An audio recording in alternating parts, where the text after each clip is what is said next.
Hello, Guardians, and welcome to Destiny Reset, episode 187. This show is about anything and everything related to the Destiny franchise. If you love playing Destiny 2 as much as we do, you're in the right place. This reset, the Drifter has taken over the tower and we're ready to bank those moats. We give our first thoughts on Gambit Prime and the Reckoning, talk about the new narrative being told this season, and detail what power and gear we're chasing this reset.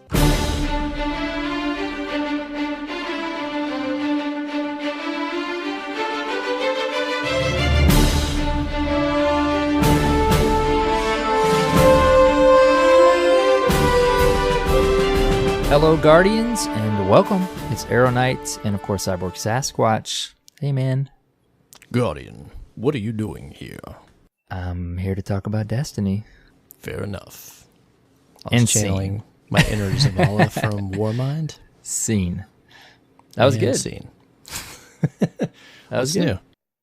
That reminds me of the way we used to end the show. The good old days? Yeah. I hadn't thought about that in a little while. It's been many episodes since we got those impressions, those Cyborgio impressions. Yeah, most of you won't know what we're talking about. That's okay. You'll have to give us a little Easter egg. Same. Yeah. And the geography lessons. We might have to do it. Maybe, you know what? We should do an old school show one time. We should do the old format. It's basically the same. 200. Some of those segments. Yeah, there you go. We'll pull up the old format. June-ish. And we'll record the worst possible audio quality we can. Yeah, worst possible audio quality. And even though if you think we both sound super chill right now and we never change our pitch and our tone, just go listen to episode 20 and before. There you go. And we will sound like super hyper excited YouTubers. That's right. In these newer episodes. Smash that subscribe button. And hit the bell. Yep, hit that bell. There you go. Our intros are getting random. Speaking of hitting that bell, I don't really have a segue for that. I just wanted to say that. There's no announcements this week. No announcements. We announced everything last week. Everything's been announced. Yes. But we do have some news. News? News never stops. News? The city never sleeps. Plenty to talk about this week. The last city. Speaking of the last city, some of the new lore and stuff. I think the discussion is finally narrowed down to which region of the planet the city's on. That's been a it's been a big question for a while. It's gone from where was it for a long time? People were saying, oh my gosh, I can't remember. Some crazy, the Andes or something, Yep. I remember reading something about that. Now we're pretty sure it's in South America.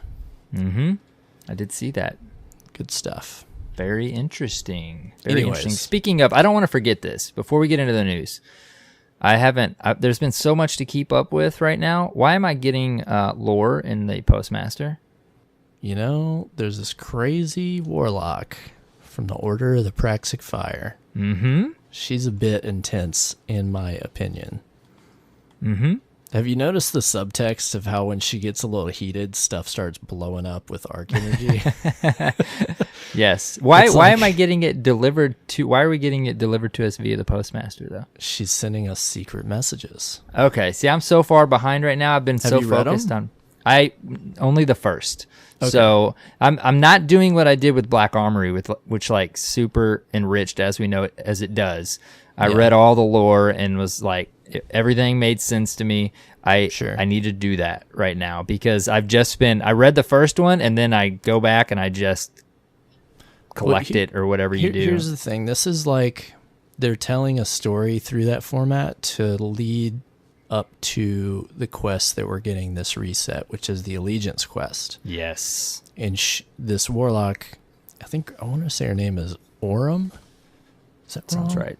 Let me pull it up. I knew you would know.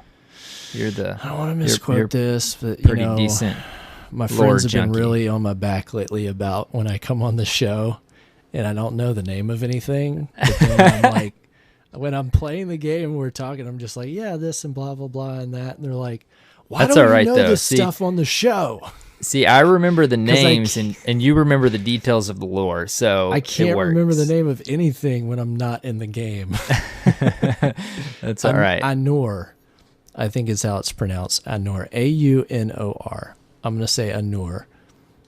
And she's a warlock from the Order of the Praxic Fire, which is a familiar name, right? Praxic Fire. Going back to some Destiny 1 exotic gear for your warlock, but we know now that the Order of the Praxic Fire has been around since the forming of the Vanguard in the Last City, and their job is to keep weapons of the darkness out of the hands of the Guardians of the Last City, and also handle Guardians that may stray from the light and are interested in the darkness.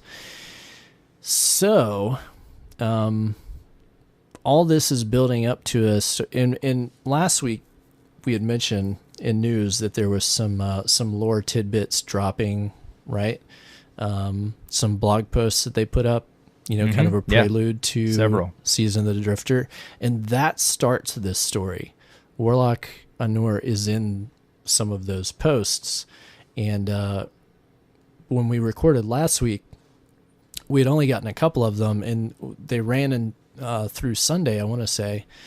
We got several more. I think there was 5 or 6 altogether, and even at the beginning was telling a very interesting story, but really was kind of setting the tone for this character, I think, and what she's up to, and then also what the Vanguard is up to in their relation with her, and then with the Drifter, and that whole thing. Well, so there's a story being told, being sent to us in messages every day. There's been 5 so far. Yeah, if you logged in I haven't gotten day. any the last day or so. Well, I'll take that back. I'm looking. There's 4. I didn't get one today, which is Saturday. So I've gotten 4 so far. I'm assuming that's all that's been released so far. But what it seems to be the case is that the quest is going to involve her, of course, and the Drifter and the Vanguard in some loose sense. And so I've got some reading to do, man. Yeah, I would read this ahead of that quest because there's some interesting kind of backstory and knowledge, kind of flavoring what's going to go on. And I'm sure you can participate in the quest without it, but what I enjoy so much is similar to how they handled the last word. They're not just dropping an exotic and saying, all right, here, go get it, go kill these things, and then here's the gun. There's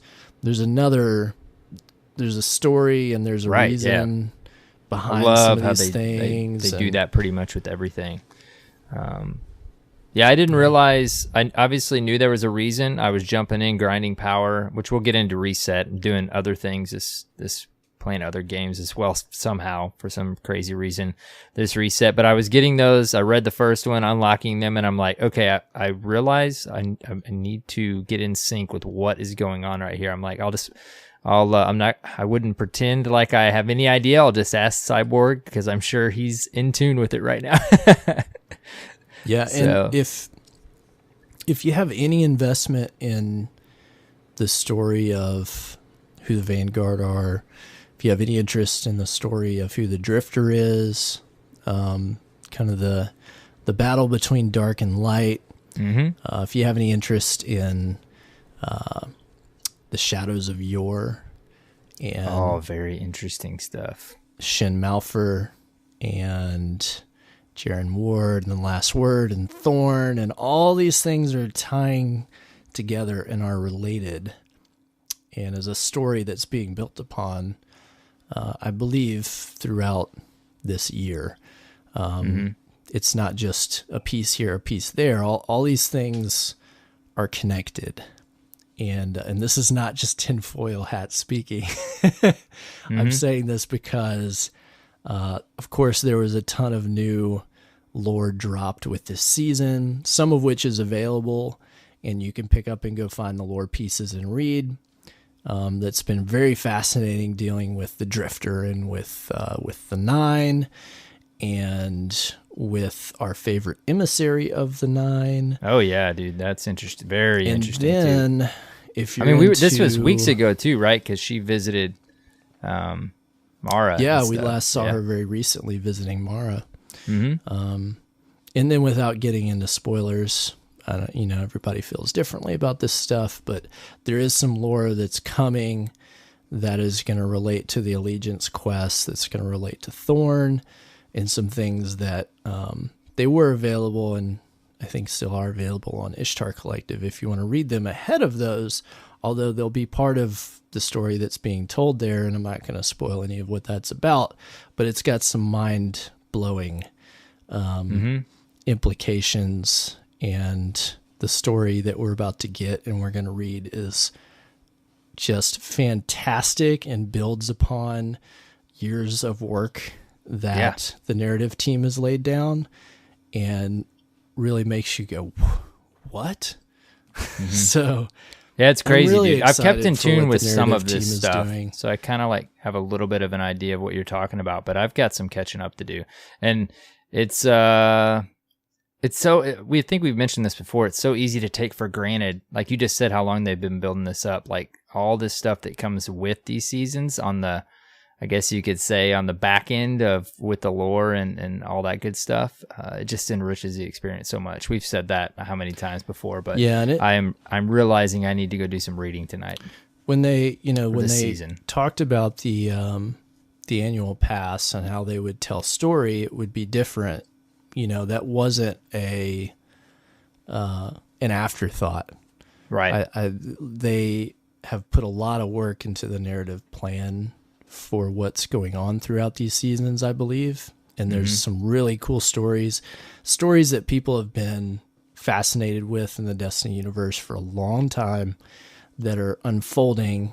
And if you're not reading it and you're not paying attention, you're going to miss a really cool part of the Destiny universe that affects so many different factions and parts of this whole world that they're building, and how they all tie together is just like, you don't know how they all tie together, but there's so many things related, right? It's surprising. Yeah. So see, and I've playing with different friends over the years and stuff. It always amazes me how many people, and if you play that way, it's totally cool, obviously, but people who, even back in the day with different games, and we totally derailed. Sorry, I derailed us. We'll get back to the show here in just a second, the normal format. But how many friends have you had that just say, dude, I don't care, XXX, do the cutscenes. I just want to grind for loot. And sure, dude, like there's, even with other games before Destiny, I've always been interested in, like, I want to watch every second of every cutscene. And then as games like Destiny and others, like when you can enrich the experience outside the game, there's just so much credit can be given there with all these things you're talking about right now. The right? real nerdy stuff comes into the world building. Right. That's, not discounting anybody that's not interested in that stuff, but that's where the real nerdiness happens. How much is there, and how much these days it's so hard to do it with every game. So it's like, if you can do it with at least one game, it's so worth it. It's so worth it. I think to wrap it up, my favorite non-spoilery piece of lore comes on a new exotic, which isn't hard to find. If you go look in the collections, it's not classified. There's an exotic linear fusion. I believe it's a kinetic. It's called... Yes, it's kinetic. Arbalist. Mm-hmm. And if you look at the lore tab on it, it's the Drifter and Lord Shax. And you find out that Lord Shax actually used to be a warlord in the Dark Age. He used to be one of the Iron Lords, it seems.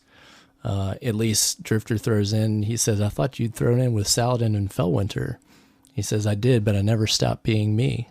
And Drifter says, then why? And he says, Warlord is too many syllables. So it was Warlord Shax, but he shortened it to Lord Shax to keep the title. This makes me think we should have which we got some guests coming up to focus on the lore some more, like we did with the non, but we should have just a massive lore heavy episode every once in a while. I think a little bit at a time is better. Every once in a while.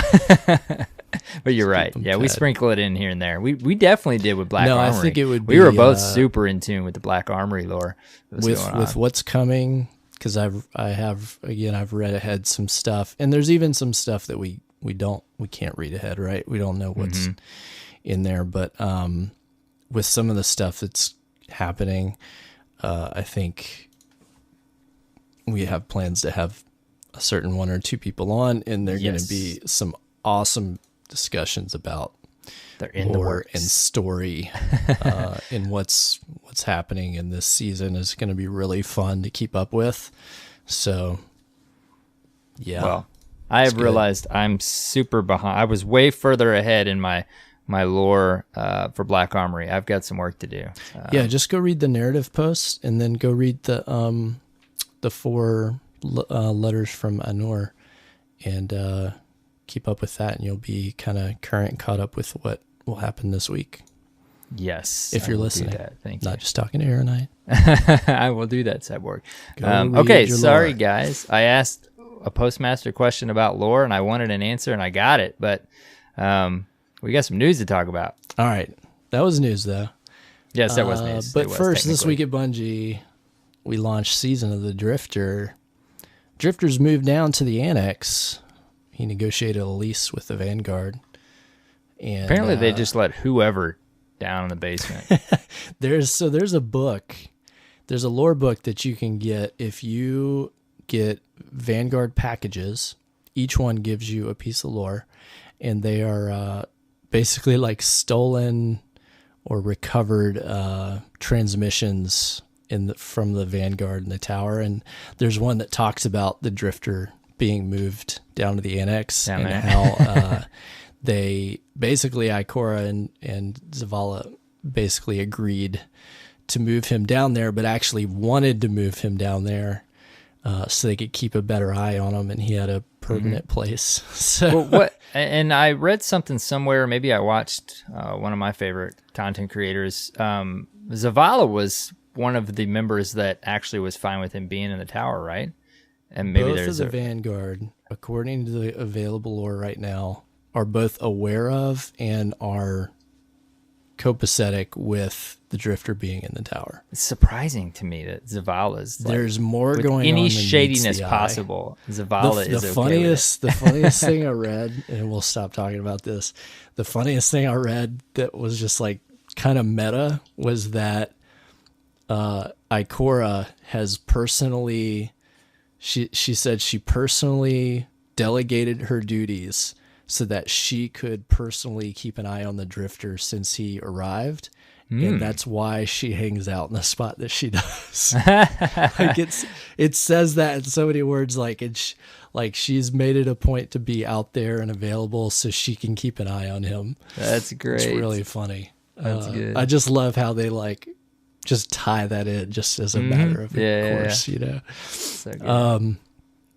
But yeah, no, the Vanguard is totally aware, and you know, they're not like, yeah, we don't know. Like they know, and they're keeping an eye on him, and now have basically gave him a lease in the Annex for a more permanent location for him, and so that with knowing that, if you read some of the stuff, the preludes that they put out on the blogs, and then the letters from Anur, even she doesn't know the whole story of what's going on, and the Vanguard aren't quite tipping their hand to what they are allowing or not allowing. It's kind of interesting. Yeah. There's a lot of positioning, and you know, I don't know. Read into it what you will. Yeah. There's more than meets the eye. Anyways, the Drifter, he's here to stay.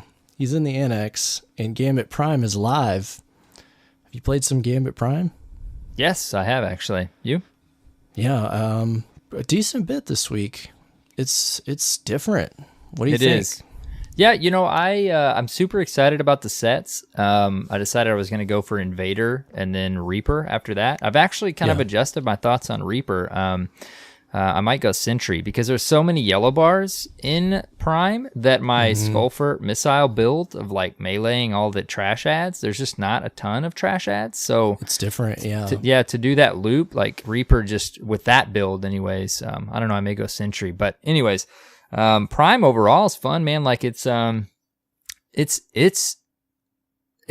I love one round. The only thing is when you get to that boss fight, man, is it not like a just teetering of the invaders, right? I love the mechanic for the Primeval. That's fun to actually have a mechanic in place. But yeah, it's very sweaty.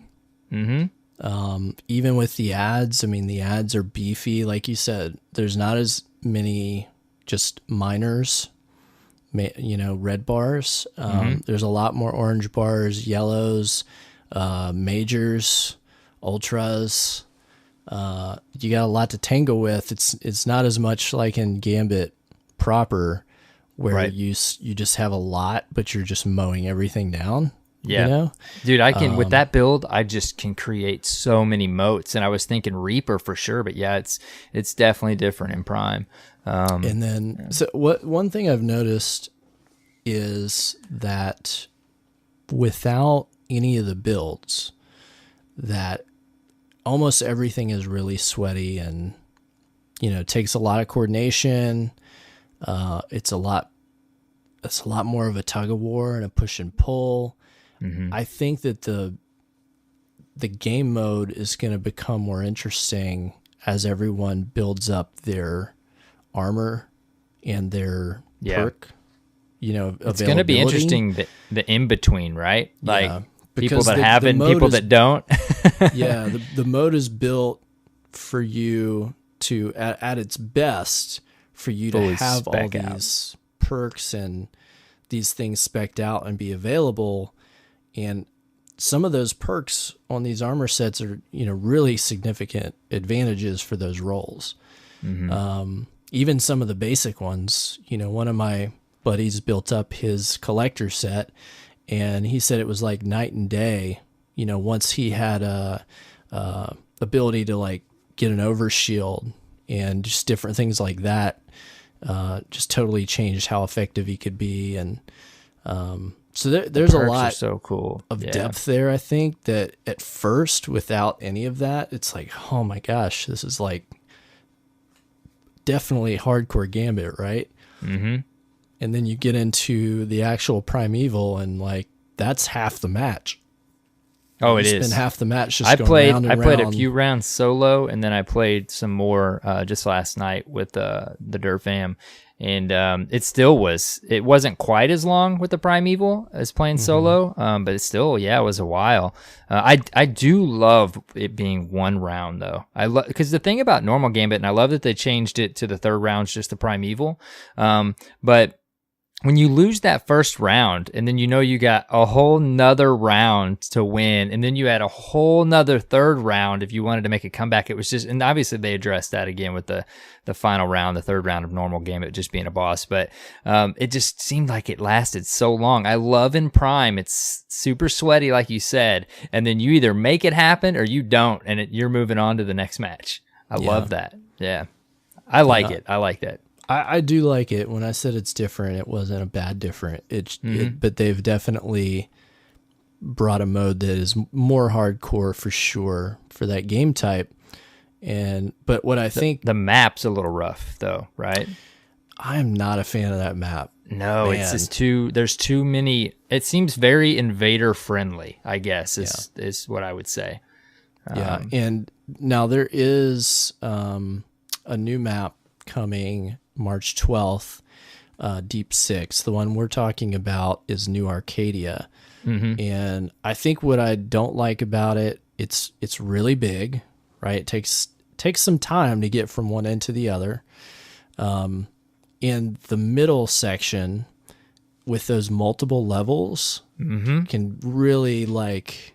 There's a lot of long lanes, right? I feel like the thing is, everything is built to really push you, you know, to make things like ratcheted to the next level. And I think even the map design reflects that.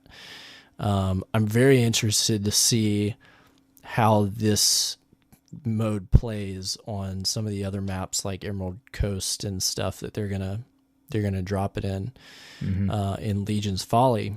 But yeah, it's a big map, and with those multiple levels, like, you know, it feels like if you're on the wrong level, you're on a totally different side of the map, you know? Yeah. It's funny, man. But I think what's cool about the mode is that if you're into a particular role, it's really going to give you a lot to enjoy as you build your set, and you can do different things and you can get even better and better. I think it'll kind of open up strategy and counters. And, you know, the biggest thing I noticed was just how much invading goes on because of for sure how long the primeval phase is. Like, there is a lot of invading and counter invading going on, like through the whole match, that really puts a bigger emphasis on that. And especially with the invader perks available, and then some of the counter invasion perks available, like with the sentry. I'm just interested to see like how intense this gets, you know, as the next couple weeks as everyone play has out. it. Yeah. I'm nowhere near a full set yet, so I'm hoping there's enough people that are going to stick around playing it, because I just know that there's a lot of people that just don't like Gambit at all and haven't given this much of a shot, or maybe they played it a couple times. They're like, yeah, this isn't fun. I don't like Gambit. You know? Yeah, you can definitely sense the fun, though, like you said, though, when you jump in there, especially with the fire team. It's definitely entertaining. That, man, machine guns, though, in Gambit, invading or playing the PvE side, especially on this map, because they have so much range. They are so strong, dude. Yeah, a lot of machine gun usage for sure. I've seen, and scouts have been pretty. I mean, I've been using a lot of a couple different scouts, but I've had a scout in almost every build that I've done, just because of like you said, there's a lot of long lanes. Being able to have something you can invade or counter invade, you know, that's going to give you the range you need is important on this map. So it's cool, man. I like it. I mean, I'm excited about it. I hope that there's enough people excited about playing it and investing in it to really like keep it fun. Yeah.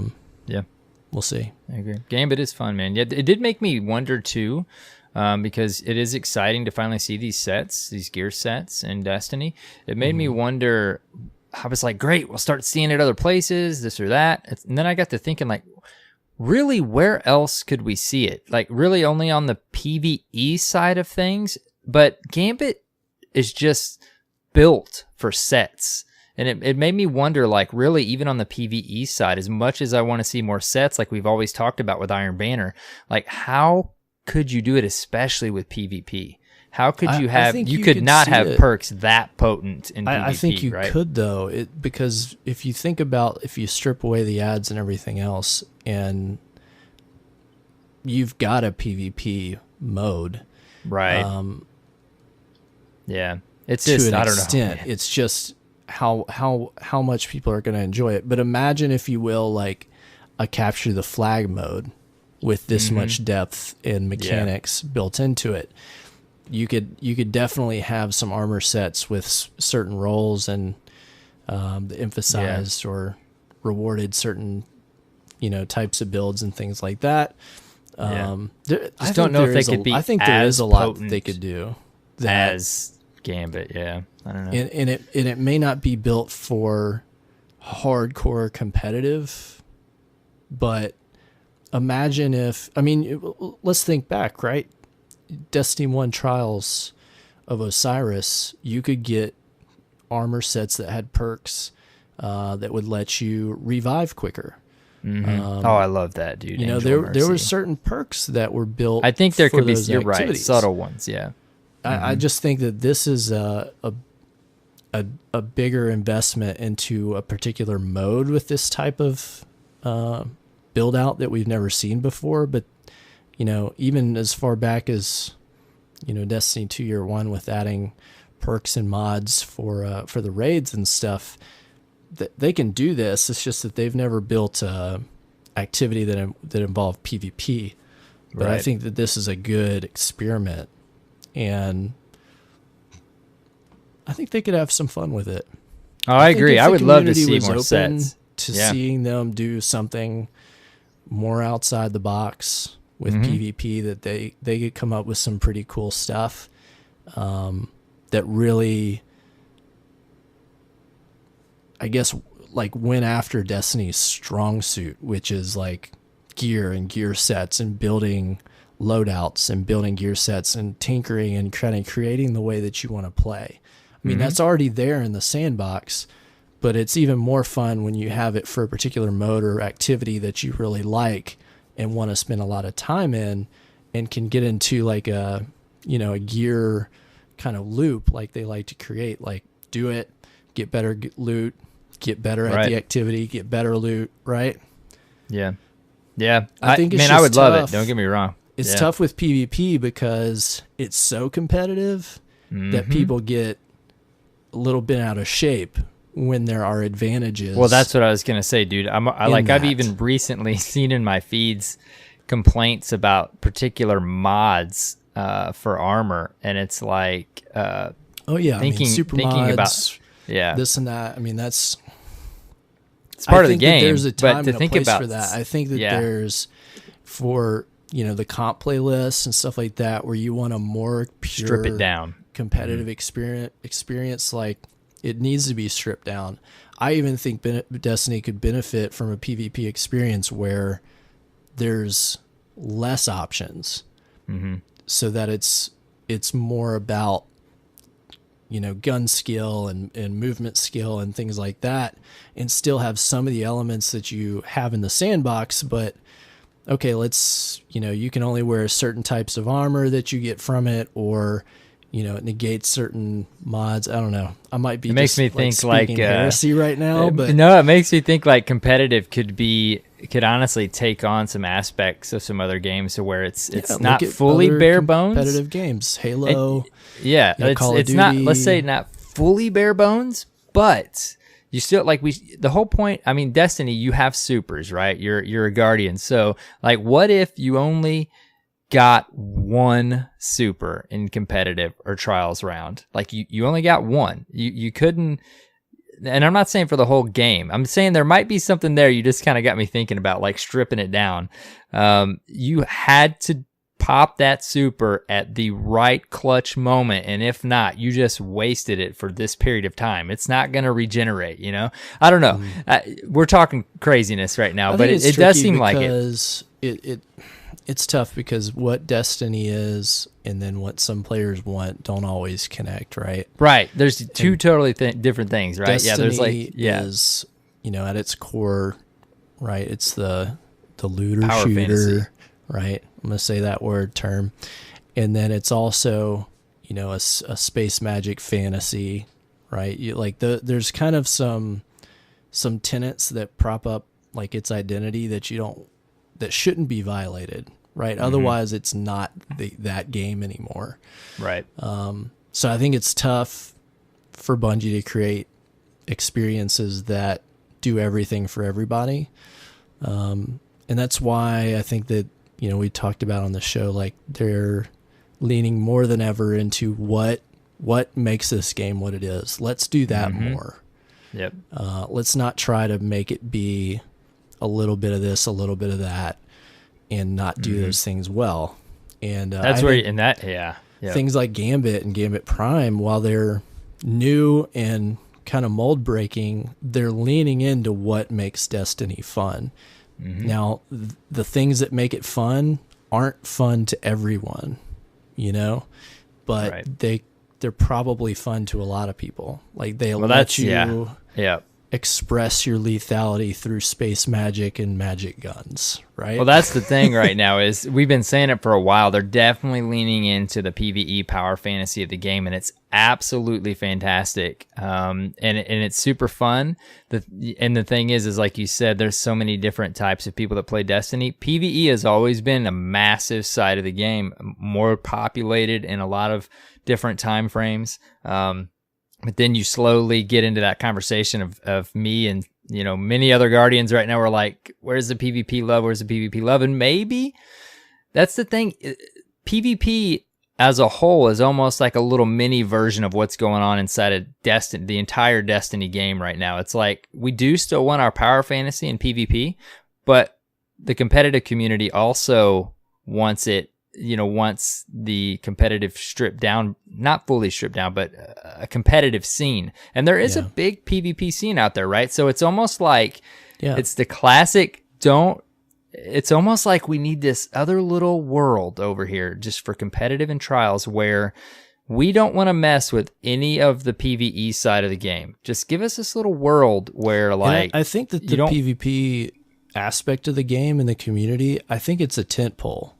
Mm-hmm. It's definitely one of the tent poles that make the community what it is and sell games. And it's not like PvP isn't fun in Destiny. The sandbox of Destiny is really fun in a PvP environment. Mm-hmm. But it's just always been very controversial in terms of balance and especially in a very complicated sandbox that with so many moving parts and gear and things to balance. There will never be true balance, and the closest thing we got, everybody hated, right? So what do you do? Yep. But I think that my hope is that they're working hard on what that tent pole could look like in the future for the PvP scene, and that they can put out some really fun, creative modes that will excite people. And I think that, it's obvious that, the PvP and the competitive scene, like Gambit isn't necessarily their bread and butter, but I think that Gambit is an expression of what that team can do with some creative freedom. And if that's if that's indicative of what we can expect, they're going to come up with something awesome. Mm-hmm. That's my opinion of it. No, yeah, dude. And I think, the game's in such a great place and has been getting that way for so many months now. And if this is the order we got to go in to get there, I mean, eventually PvP is going to get some more love, right? And we're just slowly bettering the experience. We're Bungie and the community over time. And at some point, it's PvP is going to get more of this love that we're seeing on Gambit and PvE side, if you will. And I don't know, man, it's fun right now. There's a lot of fun to be had in this game. So there is. And I just think it's tough for some of those guys that play a lot of PvP and are interested in the comp scene that, they're not getting much communication outside of what we've recently heard in terms of what we can expect for new features or new modes or even just new maps. A new, I don't know. I guess even new, once a week Hallmark now, dude. Activity. Comp is pretty much it. I'm like thinking about Trials in the Lighthouse. It's happening more frequently now than it has ever since it's been gone. I'm going to say there's 7 stages of grief. I think you're still in denial. And I'm having a blast in the game right now, but it's like, a few seasons. I get it. Anyways, all right, man, we got to stay on track. Oh. Yeah, but okay, so next up we talk, of course, The Reckoning as a counterpart to Gambit Prime was also released. Have you played some Reckoning? I have, yes. I, several rounds solo and some with the fire team. Just tier 1. I haven't been able to echo what many people have said in the community this week, but that soundtrack is a banger. Mm-hmm. Oh my gosh. I love the music in this activity. It's like, I I don't know. I did find it's. Did they give any explanation on why? Because I loaded in solo to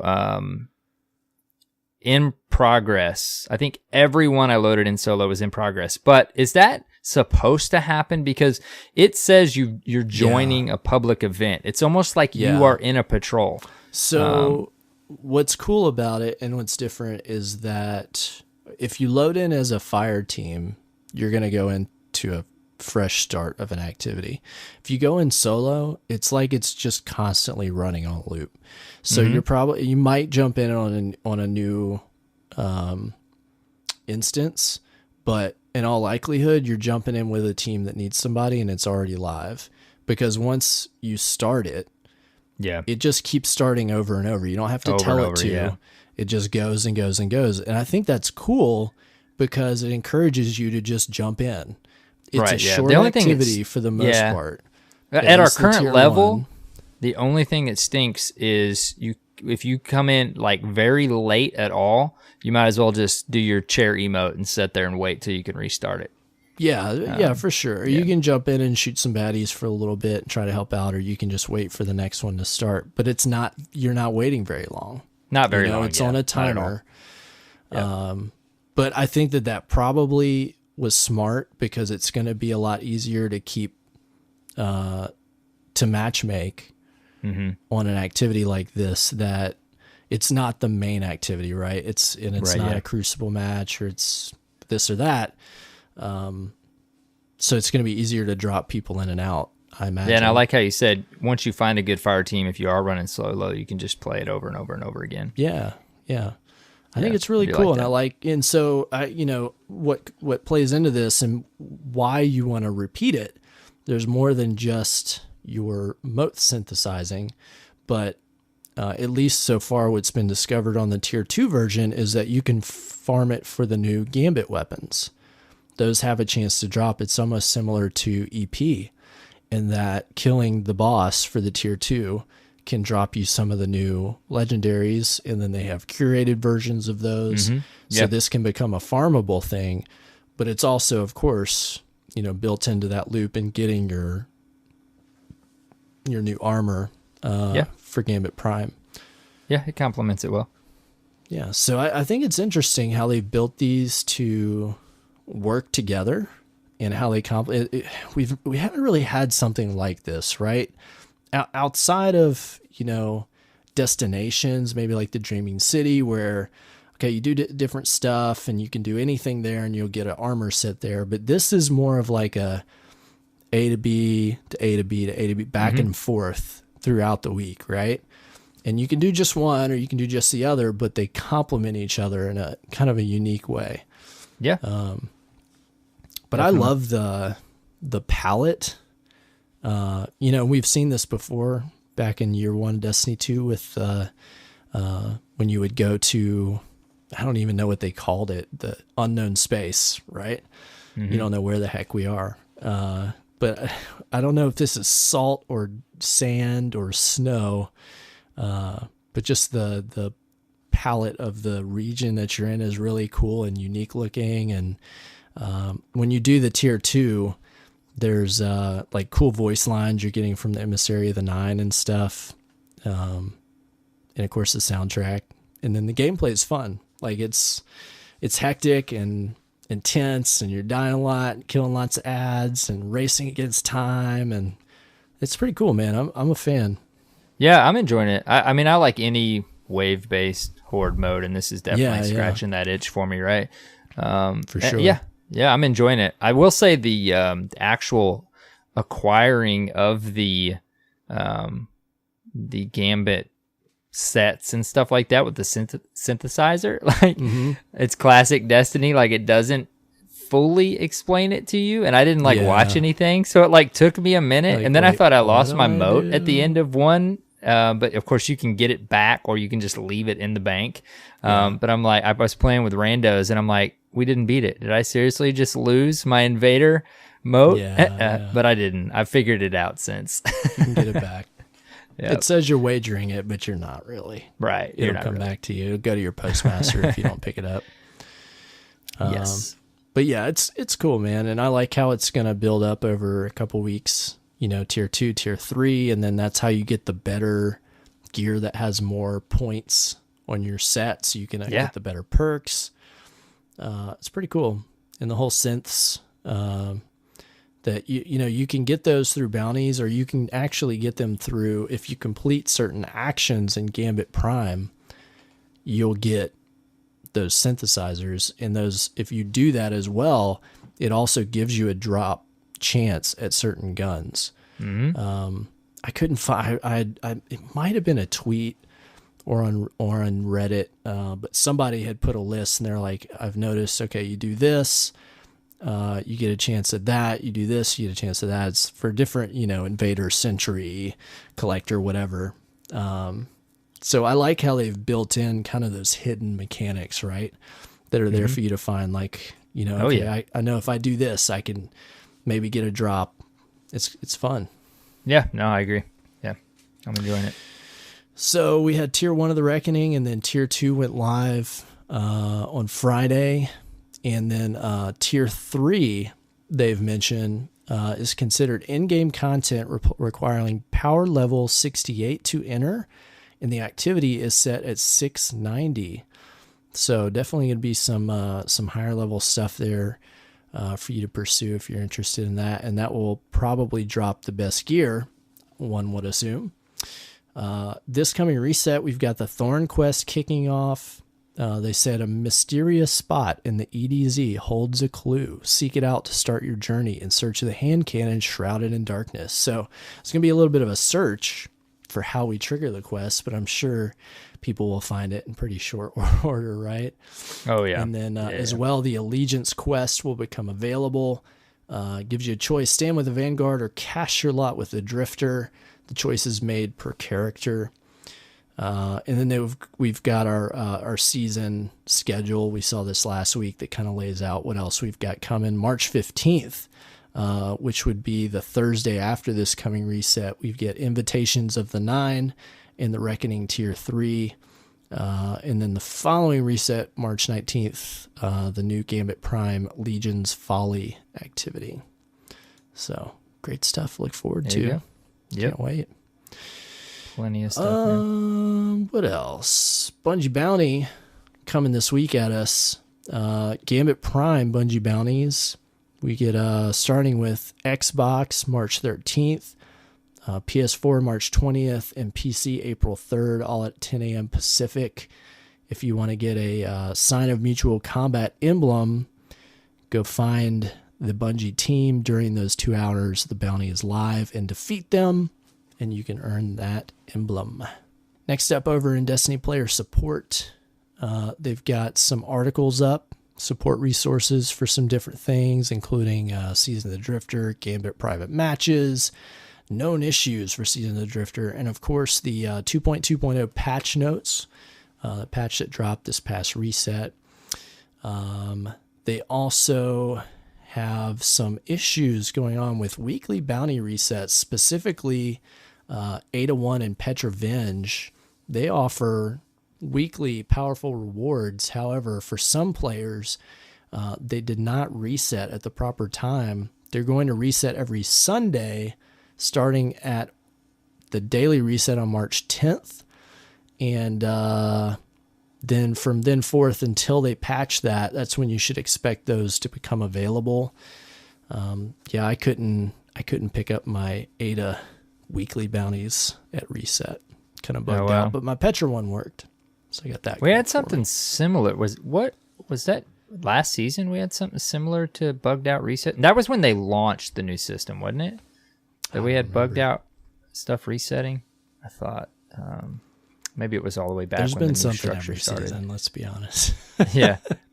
So much going on. I'm running into that. I know people obviously ran in, like you were saying, to not getting all the powerful stuff they could get right away, but I'm still getting, I guess, is this just the way the game is? Like leveling and your overall level. We've talked about this on the show before. You'll go do a daily somewhere and you'll get a piece of gear that is actually higher for a lot of your pieces of gear, but not the one that you just got it for. because like your overall light is higher. Does that make sense what I'm saying? I feel like we've had this conversation on the show before. Yeah, it's confusing sometimes. So when you get awarded a piece of powerful gear, it looks at your overall what's the best, what is the most power that you could equip. If it was 5 or if it was 652, then it's going to award you a piece of gear based on how powerful it is at a number higher than that. But sometimes you might have a piece of gear that's, higher than that, 655, because you got a really lucky prime engram drop, and you might have the rest of your gear be lower. And that can be confusing as to why you're getting stuff all over the map there. But you always just got to keep in mind, it's looking at what your most powerful equipped overall power is, not what your highest piece of gear is. It's like I had that moment where I just kind of forgot that for a second, and I'm going and running my dailies and stuff, which we'll talk more about in reset. And I'm like, oh man, like seriously, this is. And I like the overall progress of the power level now, like how much you gain and how much time, because I've said it in previous episodes. Like I love that it takes me with my play time roughly about half a season to hit max, maybe a little less. But still, when you're first starting off and you're going back and doing all your dailies and stuff, it's like you look so forward to that powerful drop, and then it's less than what you have, and it's like, oh man. Darn it. Just ran that strike? Yeah. Seriously? Sometimes it sucks. Sometimes what you get is not great. I know how it is. You just got to play the numbers game. Just do more activities. Yep. It'll work out. Moving on in the Destiny player support, there's a number of known issues. A couple notable ones. There's 2 Gambit maps that was experiencing issues with blockers not spawning, which are Kell's Grave and Cathedral of Scars. Those are disabled currently in the playlist, so you are not able to play those. Those will become re-enabled when the issue is resolved. Some other ones include issues with weapons like Malfeasance and Breakneck not progressing as expected if you're trying to earn those. Some stuff going on with Clan XP and rewards, some stuff going on with offering to the Oracle. There's a long list of some weird stuff going on. Inevitably, every season, something gets broken. It's kind of just par for the course. Go check this out if you have anything that just is not going as expected. So they're working on some of that stuff, and they even put up a blog post Friday with this was Saturday? I don't remember. Updates to Season the Drifter. They're tracking some specific problems. One of those is powerful reward sources granting +0 rewards. That's imagine just not getting anything. Right, yeah, and that's kind of what I was, could be about worse, too. Current investigations point to this being from daily bounties carried over from last season and being used to progress weekly bounties. So, for instance, if you had like Ada or, let's say, Petra dailies that were from the reset before the season reset, and use those to progress the weekly bounty for the new one, that could be related to why that's happening. That's what they think right now. And then also an issue with director challenges dropping lower power drops than expected. So they've got a hot fix coming after, let's say they said sometime after we ship next week's update. So maybe 2 resets away. And let's see, some other issues coming. This coming reset on March 12th, they're going to have a hot fix fixing hopefully the issue with weekly bounties resetting on Sundays, the issue with Malfeasance and Breakneck, problem with the best offense triumph that awards Oxygenus R3 not counting orbs correctly, and some other important stuff that they were able to quickly resolve. Whew. They're on it, man. There's a lot going on in the game, so of course there's a lot, going to be possibly breaking or bugging, but man, they're on it with the patches and stuff and the updates. I love the updates to Season of the Drifter post. They got a lot of positive feedback on that post. Yeah, just the communication. Yeah, for sure. Quickly communicating what they're doing and jumping on some problems real fast. It's important. To finish it up, over a movie of the week, we got a pretty cool musical movie, a Destiny 2 original soundtrack guitar medley. Definitely worth checking out. Love those. Yeah. Yep. And then a honorable mention to Benji with Gambit highlight reel. That's definitely worth checking out. And then we got our patch update. Oh boy. I need a breather. Help me out here, dude. Earl. There's so much going on with the patches these days. Like, I knew it was going to be a decent patch, but then I just open it up when it launches while I'm at work, and I just keep scrolling and scrolling and scrolling. I mean, we'll do what we've been doing on the last mini patch updates. We'll pick out some of the ones that stood out to us the most. If you guys want to check them out, we'd love to go through them all, but our show would be even longer. So if you want to check them out, of course, go to bungie.net and you'll see the 2.2.0 link on there. I got to say, dude, to start off, I love that clans are back to you just get XP for completing activities. Yeah. I wasn't a fan I of the daily thing. I just like playing and doing stuff and seeing my XP, my clan XP pop up there. It's just, and I do like the specific bounties too. Of course, the one that you get, because they redid the tiers as well, the perks for your clan perks, if you will. And some of those are great. I can't wait to get to the Catalyst one, which we talked about many episodes ago when they previewed it for us. But I'm also curious to see how many mod components. On level 3, you get weekly Hawthorne bounty, you get mod components. And on level 4 clan perk, you get Clan Vendor Challenge Awards Enhancement Cores. I want to see how many that is. I hope it's at least 10, but I don't think it's going to be. Because you get 10 for resetting your Crucible ranks, I think. So I don't know that you're going to get 10, but that would surely be nice. But the Catalyst one at level 5 I'm interested in. But then the level 6 that unlocks the additional weekly bounty, it's the Crucible bounty, I think, is what's locked right now. I really wish level 6 was something else, dude. I wish it was something crazy cool. I don't know what it would be. I can't offer any ideas at the moment, but emotes. There you bounty. Go. There you go. Like gotta do 40 dances in the tower. 6 tandem emotes with a guardian. Not there in your clan. I don't know that they're going to take you up on that one, but that is a very unique idea. We at Social Team. Yeah.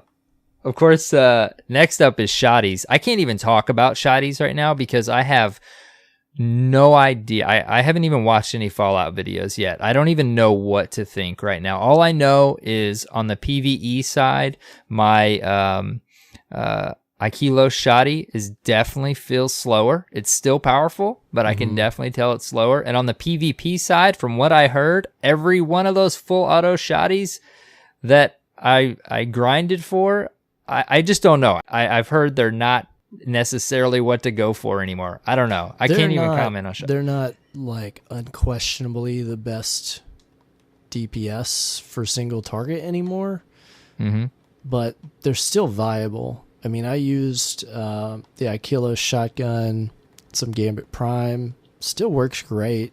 Yeah. The trench barrel perk is still valuable. But I think the difference is a lot of the aggressive frames are more useful now and can be advantageous. And I think some of it just depends on, what do you like more? Because there's a drawback to using those aggressive frame shotguns, they have a lower rate of fire, less in the mag, but they're just going to do more damage, on one target. If you need to get one, maybe two good slugs in, it can really be devastating, but it's not going to be as fast. I think the threat level is probably a more viable than Achilles now. Like it feels a little smoother and a little quicker. I don't know if it actually is, but playing with that, I liked it more than I was liking Achilles. And I don't know. That's just my 2 cents. Yeah, I don't have that threat level yet. I got the new Gambit shotgun, and I cannot recall the name of it right now, and I don't have it equipped on the Guardian I'm looking at, but it's, I believe, an aggressive frame. Feels really good. And I got the curated roll at that. So it's got like auto-loading holster and some other great perk. I don't even remember. It just makes it pretty nasty and feels really good in Gambit Prime. But yeah, there's, I think overall, if their goals were make a lot more shotties more viable, especially in PvE, they've accomplished that. Which is a good thing. It is. It's a good thing overall. Because, basically everybody's just using two guns, unless you're in PvP, in which you're only using two shotguns as well. So right. Yeah. There's a lot more in the game than just that. So if you guys, we talked about shotties last week too. If you guys want to listen to last week's ep, or maybe was it last week's, or just go check out the patch notes. They made all kinds of changes to shotguns with the start of season 6. So I don't know, man. What else? I guess I'll say one more, and then you tell us some that stood out to you. Rocket launchers, dude. Can we talk about Wardcliff Coil? Oh my gosh, dude, that Coil thing is like nastier than ever. Took it into strange terrain, and I mean, like the second phase of that multi-phase boss fight just melted, dude. Of course it's Arc Singe, but just alone, I mean, they got a damage increase 60 to 65%. Yeah, it does a metric ton of damage for sure. And then it itself got a PvE damage increase of 115% against boss combatants. Yeah. Wow. It's dangerous to use though, man. It is. I've killed myself many times in the Crucible with that thing because it's potent in there as well. Yeah. So, yeah. I think one big change that's notable was the machine guns now do 21% less damage to boss combatants, which I think it's fair. But I think their goal was to not make machine guns like the end all be all, because really you kind of had your cake and ate it too with machine guns in the past. Well, like we talked about so. With Gambit, even. Because they're so good for they were so top tier for almost everything you could do with them. They were great for boss DPS. They were great for ad control. They were great for PvP and for invading. I mean, they did everything well, assuming you're at the proper range. And so it sucks because I really have enjoyed machine guns a lot, but they're just not quite as effective on bosses as they were, and that hurts me. Yeah. But I get that they're trying to make things kind of, you can't have everything in one gun, right? Like you got to specialize a little bit. And so machine guns still stay really strong on ad control and multiple targets, and that's kind of what they're built for, right? But it just makes me sad. Yeah, it hurts a little bit. You were excited to have machine guns back. I love machine guns, dude. I mean, if I could just run 3 machine guns, I'd be happy. So, there's one. So there was a PvE increase to 1,000 voices of 25%, which is insane as it is. I was surprised by that because that thing does tons of damage. But there's also a bug. So they're investigating this currently, but it's been confirmed in so many reports. So in PvE activities, if you have 1,000 voices equipped, you do 25% more damage with everything. Wow. Everything does 25%. You know what's funny? I totally forgot. I did see a clip on that. They were just swapping it real quick and then going back. Yeah. Yep. I totally forgot. I saw that early in the reset. Mm-hmm. So enjoy that while you can. It does not reflect in any PvP setting, including Gambit invading or counter invading or anything like that. But kind of crazy. And then another big RIP goes to Whisper of the Worm, that once got to carry 20 rounds and now carries 9 at max. Oh, dude. And it's like, it definitely rewards high skillness with the thing. If you're landing your shots, that's okay. You're okay. Yep. If you're not, you're screwed. You're in trouble. Because you're going to run out really quick. Yep. So that, that doesn't make or break the gun, but like you said, if you're going to be using it, you really got to make every shot count or most of your shot counts, because you only get 3 chances for a perfect loop, right? Mm-hmm. Yeah. You screw up two or 3 times and you're out of ammo. So it's still viable. It's just not quite as forgiving. And then looking down, there's a number of perks. Trinity Ghoul, Rapid Hit got to change. Swords got some improvements. Bows got some improvements. Le Monarque, the crazy thing with distance and Le Monarque has been fixed. Mm-hmm. Going through here, man, they fixed a problem with Ace of Spades perk, Memento Mori. Some ability changes that nerfed Titan Skating. Oh, yeah, we talked about that one. Yep, previewed that. Yep. Interesting one. They attuned the amount of super you can gain from Code of the Juggernaut, so that super cannot be used indefinitely. So that's bottom tree striker, in which if you kill an enemy, it would reward part of your super. And what they've done is made it so that you can't just keep that going forever if you've got the right scenario. Over time it grants diminishing returns, so you eventually run out of your super. I didn't think this was that big of a problem, but okay. It's not like this has been a big problem in the Crucible or something. I don't know. But they wanted to change it. Speaking of nerfs, I haven't got a chance to really test One-Eyed Mask yet. I used it mainly It's not in as PvP, good as it once was. Yeah. I'm changed that 15 seconds to 8 seconds. I'm mad about it because of what it does in PvE. Because it just doesn't make it quite as useful. I won't say it's useless, but it's not as strong as it was. I will say it probably, because obviously I used it on the PvP side, and it was pretty strong. I think it probably is definitely less of a hit on the PvE side. It still stinks. I mean, it was overpowered in PvP. So this might be one of those examples where they adjusted it for one, and now you don't get to have as much fun with it, I guess. I don't know. Maybe not. It's the way the cookie crumbles. Gotten used to it at this point. Kepri's Horn got some cool changes. Vesper of Radius got some cool changes. Kar's Grasp, Ursa Furiosa, which, by the way, we didn't even talk about. I don't even remember. Is this even in the patch notes? Zur now sells Forsaken Exotics. Dude. We've been talking about this for so long. It was Zur hype this week because I don't have Trinity Ghoul. Right. Which was amazing. I have not gotten that thing to drop. This was like all about hunters and bows this week.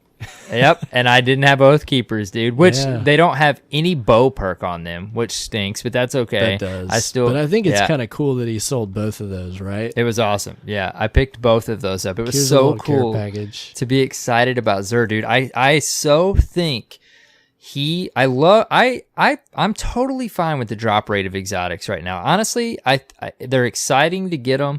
I've said this on the show, and maybe we both did and we agreed on it. I think it would be such a good practice for him throw exotics in the mix with him the season after they're introduced. Right.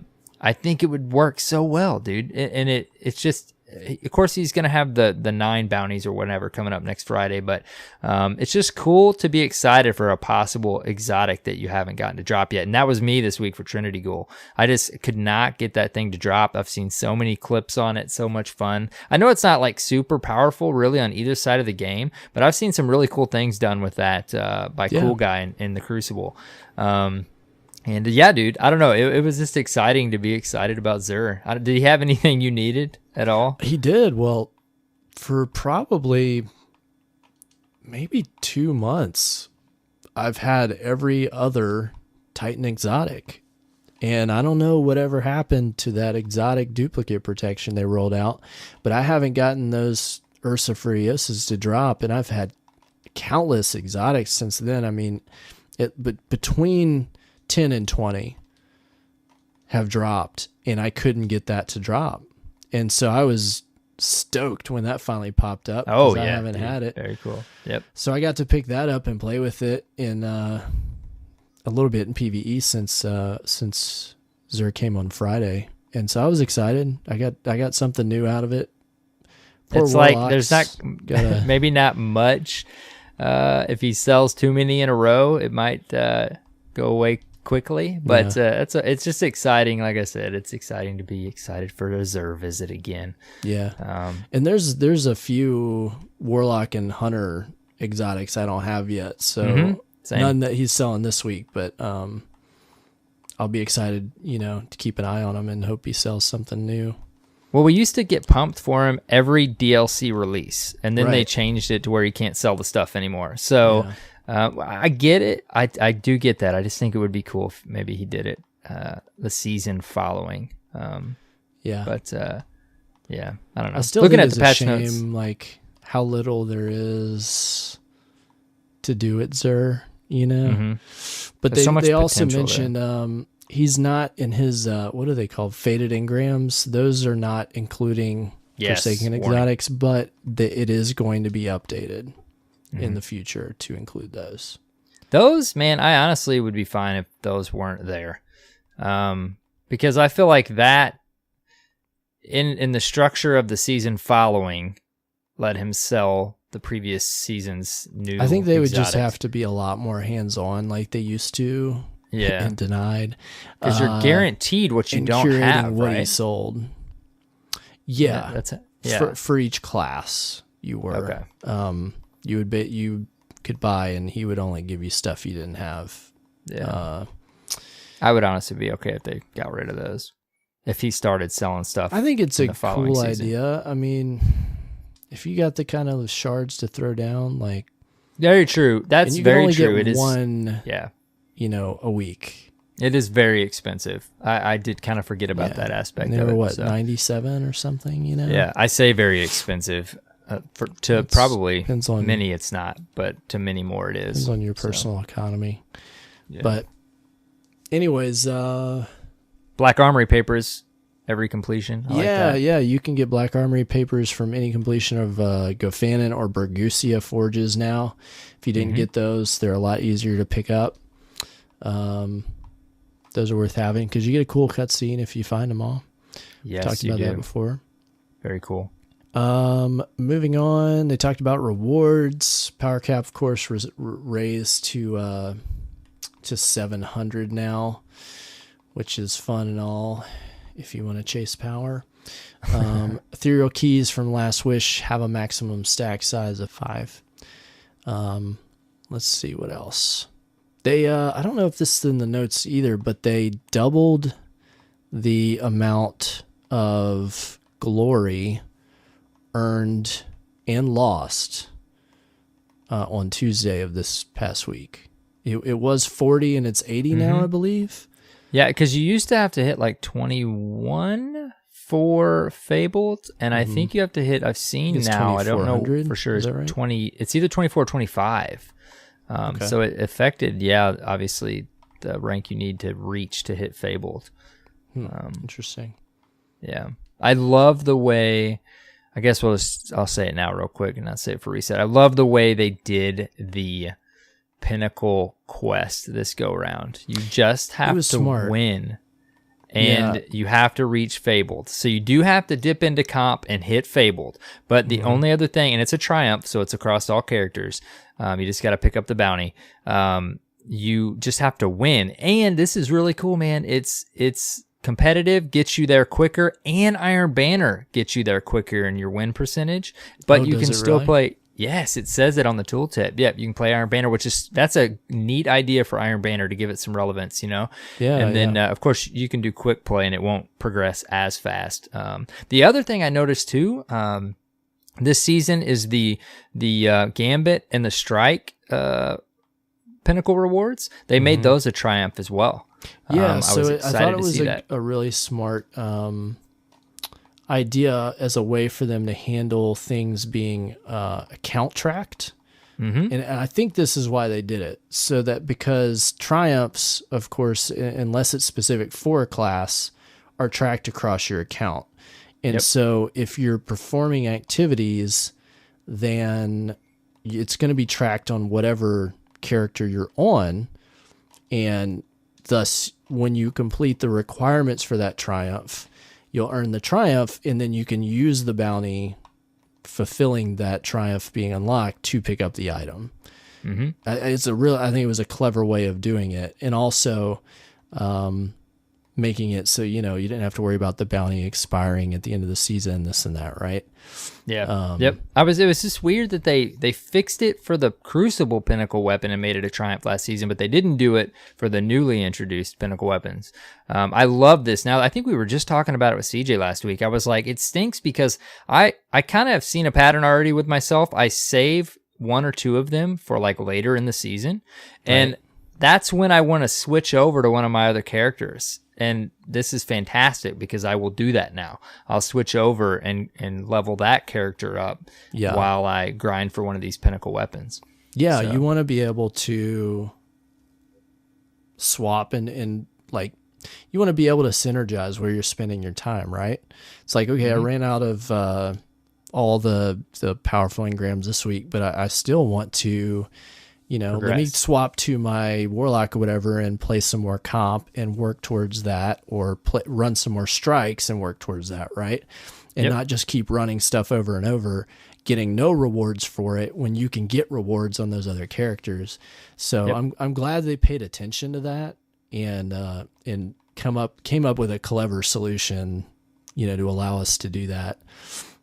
Yes, I think it was really smart. So I'm happy about that. Nice quality of life stuff, man. I just love, they can't fix nothing's perfect in this game, and they can't fix every problem that happens, but I just have to give credit where it's due, that they keep refining things. They introduce new ideas, and it's not going to be perfect from the get-go. It'll work. And it's functional and it can be cool, but the community gives feedback, or they get playtest feedback, and then another season rolls around. All right, they've made it a little better. Maybe it's more accessible.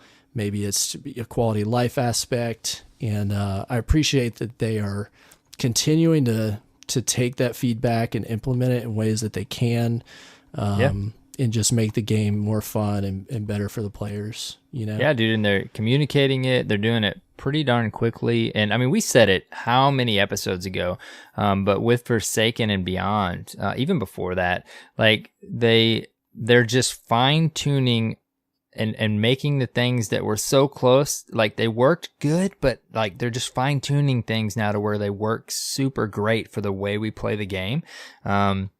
Yeah, and it's exactly what you said. It's teamwork. It's the community and them, and we're working together, and we're fixing that stuff. I mean, this game, dude, it's just things layer on top of layer on top of layer, and we get new modes, we get new this. So it's understandable, like, there's going to be things that get through the cracks, right? It's just the adjusting of it, and it's cool, man. Like, this is a prime example. Those pinnacle weapons being account-wide is such a small thing, but it's huge in the way that we play the game.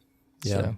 I thought it's worth mentioning, there is some something, that we missed last season was some new exotic armor. And we did get, that we know of, at least one new exotic armor piece for each class. If you don't want to be spoiled on that, I won't do that. But I was just playing an adventure on my hunter, and I got the new hunter exotic arms. I was pretty excited about that. Dude, I can't. I've had I'll talk about it in reset. I've had another one of those exotic filled resets. Really? Nice. Yes.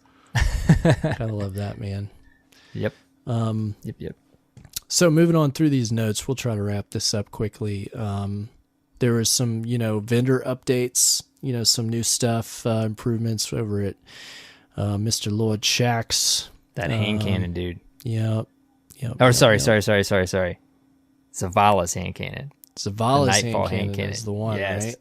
Yes. What is it called? A service revolver, right? It's a roll on that gun. It's existed before, but there's a good roll on it this season, right? Yes, people are throwing it up there with slightly comparing it to Not Forgotten because it's in the same class. It's got better, is it stability?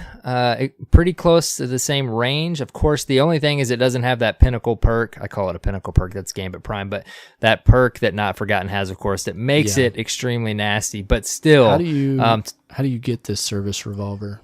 It actually says, I believe it's a Season 6 Triumph, but I don't remember. It's what is it? Hold on, I can maybe look. It says complete Season 6 Triumph completion. I don't know which one it is. Again, making it Triumph related. I do like that. So I'm not 100% what you have to do though. I think it's in the Nightfall slot that the Toil and Trouble was Nightfall in. rank, perhaps? So I bet it's Nightfall related. Might be. Yeah. Speaking of Nightfall, I don't. This is another thing. I'm not sure. I saw this in the patch notes, but I think actually I do see now. I just found it. These are so long that there's stuff like I've noticed in the game, and I tried to read through all these, and I missed stuff, but. This past season, if you were doing, nightfalls and trying to do 100K runs, the way the modifiers work were really forgiving, because you could up the handicap, and the thing was like the nightfall level I think was at 540, but if you were at like in the 600s and above, you could put a handicap of 100 plus. Still be within range of like powerful or overpowered and have like a 2, 3, 4 times handicap and just breeze through the Nightfall's 100Ks.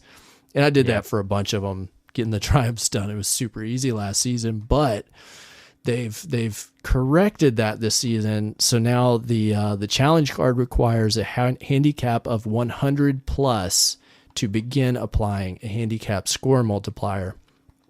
So it makes those a lot more challenging again. You're not going to get the forgiving multiplier for that you were, and you're going to have to apply some debuffs along with your buffs to get a good multiplier if you want to rack up that score. So they're definitely going to be more competitive to do those again. Yeah. Yeah. Oh, and I did look. You actually just have to complete 40 strikes. Is the triumph? Oh yeah, that's what it was. I saw that, and it's a triumph, right? So yeah. You can hop over and you can do it on any character. Dude, it's amazing. It's so cool. Awesome. Just knock them out, man. The Last Wish, we had talked about this. They were working on this. I love how they phrased it. Smashed an issue where players would encounter frequent guitar errors. I tweeted that out. I loved it. Hey, what do you think of what do you think about the new Eververse gear this season so far? Some of the new emotes and stuff were kind of cool. Yeah, dude. Yeah, and I've gotten an exotic ship to drop. I wasn't even counting that in my exotic drops. I got one of the exotic emotes to drop. Cool. Can't remember. It might have been the guitar. I can't remember, but new rocking guitar one. Yeah, that one. But yeah, I think that stuff looks cool, man. There's even a loaded question ornament in there, I believe. Yeah, there is. Yeah, I do miss the Matrix. I haven't really looked at the bundles, but I did like the Matrix. So this week they had a bundle. The main bundle, there's the usual bundle where you you'll get like 5 you know, in grams or whatever, and then they'll have like some shaders and whatever thrown in there with it. But the bigger bundle, $10, and it was for the main thing in the bundle was an exotic emote with a little puppy dog. Dude, that's where it's from. I didn't realize that's where that one was from. Not a fan of that emote, but really? $10, dude. I know. I am a fan of that emote. I want it, but it's weird. Like, I don't know if I'm going to. I don't know, man. I can't throw $10 down on that. That's the thing, is that price point doesn't quite seem right? I mean, we're paying, if you want to divide it, I can live, like, I think $5. Yeah, $5 maybe. I mean, if you think about what we're getting per season, if you want to do it that way, you do have to have all the previous content. We won't go there, but you're paying like $12-ish for everything we're getting in each of these seasons. And to drop $10 on that emote, I probably would drop $5. But we're in a weird place right now where it's not like I'm not. It's like I'm not aggravated or frustrated with the game, so like I'm really enjoying myself. So I almost want to, but $10, dude. I'm only gonna get aggravated if it's one that I want and I don't want to spend $10 on. Yeah. And it's surprising to me, after the backlash they got of the Iron Banner emote being $10, I'm surprised that they're doing it this way, and that they are choosing to charge that dollar amount. The only thing that must justify it is they must have sold enough of those to be like, yeah, this is the way we need to go. And I would so buy this, dude. $10 makes it. I like this emote. $10 makes it way more thinking. If it was $4.99, I probably would be loading my account right now to purchase. I think it needs to be $5, but you know, it's their choice. Like, they're gonna have to live and die by what, you know, what they charge, and they're either going to sell a lot or not. Obviously they have the data to know what the economics should be. There's two layers, right? And we don't have to get crazy into this. There's what I had mentioned. There's the layer of how content you are with the game, and then there's still going to be that layer of the value for your money. And I'm extremely content with the game right now, but it's what we're talking about is like, dang, $10, man, for an emote. Like, I don't know. Like, I want to support you guys, but like, I don't know, maybe throw like a super cool exotic ornament in there as well. I don't know. Yeah. We'll see, man. We'll see how this system goes. I just, we'll see. Yeah, we'll see. I don't want to beat a dead horse. I miss the Matrix. I do miss the Matrix. Hey, at least the money's all going to Bungie, right? Yeah. Hey, and we bought some stuff off the Bungie store. If we're not buying a $10 emote, we're still supporting them elsewhere. Yeah. Hopefully, I mean, honest to God, I hope they have a really cool emote that I want, and I feel good about spending $10 on, and support some. Like, I'll report next week if I talk myself into $10 for that dog emote. All right, just do it before it goes. I know, here right? For a week. I think that's all the news, man. We went through the TWAB. We've got our hot fix, our patch.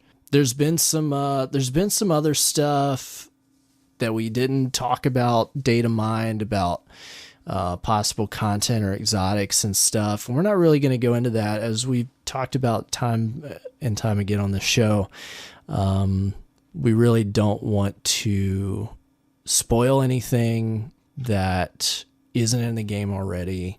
Yeah, there's so much. Not just with spoilers, but content that we're going to get that we're not told through Bungie channels. Like, I don't know. I don't think it's cool to ruin that for players, and and some you just don't know for sure. I'm not a YouTuber. It's not my job to put out content like that, and so I'm not gonna throw the stink eye at guys that gotta keep up with that news cycle, so to speak. Right. So I mean, that's their prerogative to put out that content, and some people want to know. But here on Destiny Reset, we don't dabble into that much. We choose to wait until the content releases. So we're not going to talk about that or speculate on any of that stuff. But we'll see what plays out this season over what we're really going to get and see. So, if you're interested in that, go check out, some of the bigger YouTube channels, some guys that we know that cover stuff like that. Houndish. Don't tell them to say that. Houndess, Cactus HD, more console, some of the big news cycle guys have got a bunch of videos like that you can go check out. And they are our friends, and we appreciate what they do for the community as well. No shade to them. All right, man. Oh, I feel like I've talked a ton already. Dude, it's, so much stuff before we even get to reset. We keep having to bullet point our resets. How was your reset? My reset, dude, is fantastic. I dove right back in, and I will say I had like a moment where the season started and I started doing all my powerful stuff again.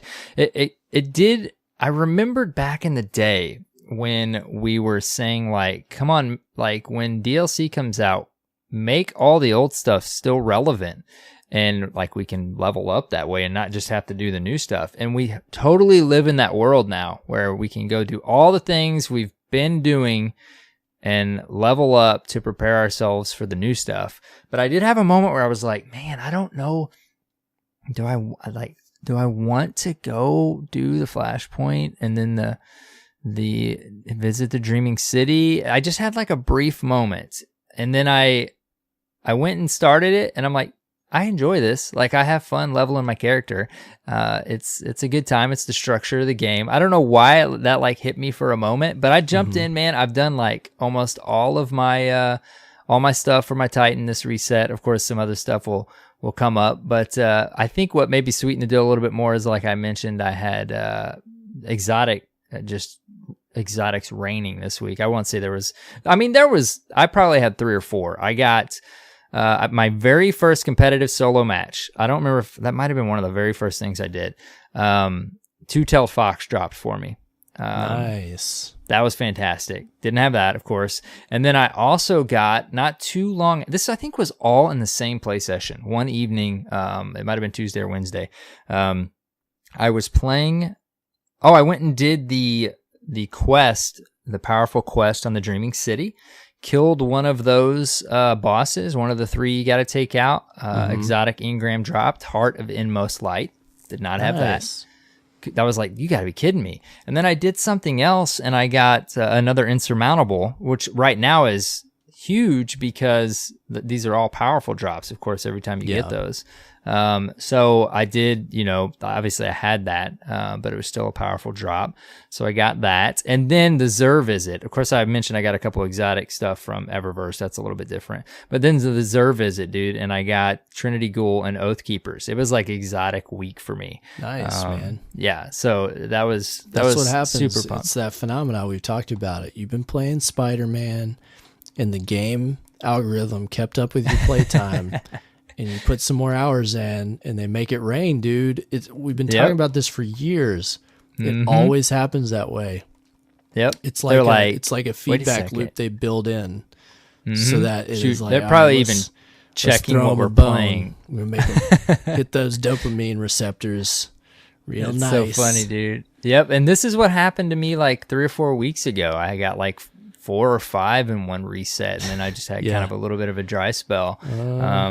But yeah, dude, that part of it was great. Once I dove in, dude, I love Destiny. I enjoyed, I'm pushing 660. I've done all the things. So, I'm just power level isn't like something I chase like crazily, but I do like to hit it roughly, like I said, a little before halfway through the season, so I can start focusing on other stuff. I do spend time in PvP, so that's where I trail off a bit. I've been playing a lot of PvP on my Hunter, so I did actually jump over and we jumped in comp. We got on a streak. This was just last night, Friday night, we were playing, and we got kind of the old crew back together. Shout out to those guys, kind of the Trials team +1, and we went on like a 6, 7, 8 game win streak, got like 500 to 600 points in comp, knocked out to hit Fabled, at least on the way to Fabled. And then we did lose, and we got like on a 2 or 3 game loss streak, and we were like, all right, boys, I think this is when we decide we've hit that time of the night where we just move on to something else. It's like you do have to do that with comp these days. Like you go on a streak, and then if you lose 2 or 3 games, sure, you can turn it around, but it's like, okay, do you do that, or do you just kind of either move on to another activity. If you just keep banging your head against the wall, right? Right. Yeah. Yeah. And when it's like 2:30 in the morning, it's like, okay, it may not necessarily even be who we're matchmaking against. We could just be getting tired. Yeah, for sure. That's when you hit that point too. Yeah. Like you can't like quite put your finger on it, but things aren't just not going as smooth and you're not quite as sharp and you're getting into like sticking yourself in bad situations. Like, oh my gosh, keep dying. And it gets you're just all right. Yep. I'm tired. Yep. My brain and we hit is we hit that streak, dude. And it's crazy how fast when you got a 5-game streak in comp, like that rank cruises, dude. So I bet. We were like, let's just do this old school trial style, because we used to meet up every Friday night and just try to make a trip to the lighthouse. It's like, let's just do this early on in the season when comp maybe is a little more populated. And let's try to grind out Fabled, right? Yeah. Yeah. So it's definitely gonna be that was more the fun.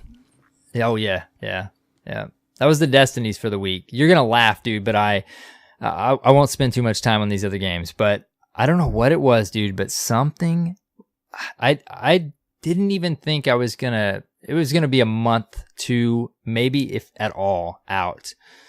But something was just calling for me I just wanted to try Anthem. I don't know what it was, dude. I thought I was gonna get the division. I was gonna division. I'm not gonna play Anthem. And I don't know why. I just was like, I want to play Anthem. I want to try it. Even though right now, yes, it's still reportedly doing some interesting things to consoles.